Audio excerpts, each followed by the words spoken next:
Hello，歡迎嚟到6月嘅日本。首先唔可以錯過嘅就係繡球花啦。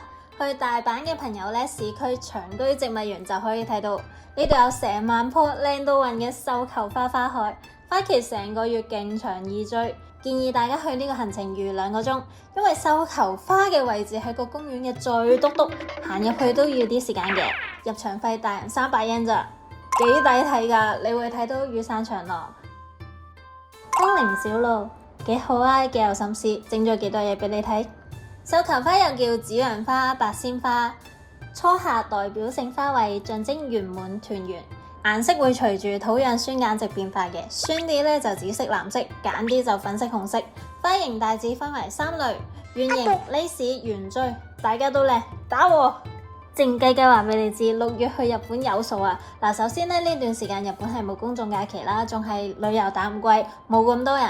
學生哥7月先放暑假噶嘛。嗱，6月嚟除咗眼福、口福都唔錯噶，有2款當造生果，一定要試。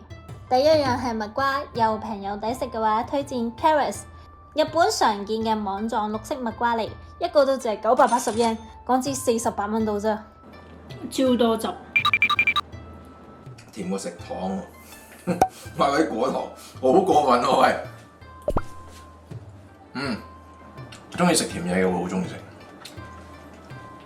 我食到停唔到口，幫我食3嚿算，好食。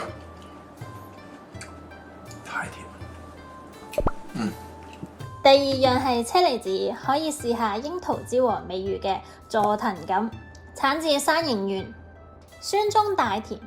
6月中到7月初係最靚嘅時候，超市就可以買到盒裝噶啦，780 yen，港紙38蚊度，靚到好似 AI 咁。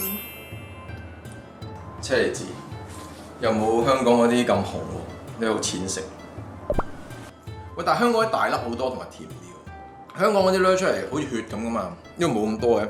我中意香港嗰啲多啲，真嘅。下年6月份嚟日本嘅朋友仔唔好錯過啦！